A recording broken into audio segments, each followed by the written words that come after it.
ஒரு கிரிமினல் குற்றத்தை நீ நோண்டி நோண்டி துருவிட்டு இருக்காத. உனக்கு மரியாதை அவ்வளவுதானாக்கா? எனக்கு நீ ஏன் மரியாதை கொடுக்கறது? யார் மரியாதையை மக்களுக்கு முன்னாடி நான் காட்டுறேன். எங்களை வச்சு சேரன்னு சொல்லிட்டு இவ்வளவு பண்றேன். வாங்கடா, எத்தனை பேர் வருவீங்க? வாங்கடா, எல்லாரையும் வச்சு நான் பாக்குறேன். இவ்வளவு பித்தலாட்டம் பண்ணிட்டு என்ன கேவலமா இழிவா பேசு, உனக்கு என்ன ரைஸ்டா இருக்குன்னு நான் கேட்கிறேன். ஒருவேளை நான் ஓடி போயிருந்தாங்க நீங்க என்ன பண்ணிருப்பீங்க? தொடர்ந்து உங்க பொறித்தனத்தை பண்ணிட்டு இருப்பீங்க.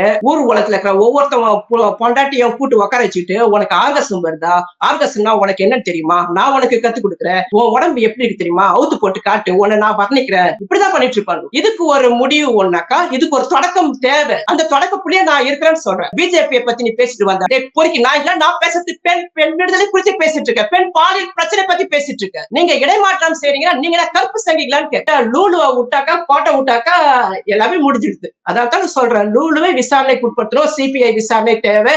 ஒரு தனி நபரால இவங்களால என்ன செஞ்சிட முடியும்ன்ற ஒரு அலட்சிய போக்கு குளத்திருமணி, சுந்தரவல்லி, பெரியார் சரணன் எல்லார்கிட்டயுமே இருக்கு.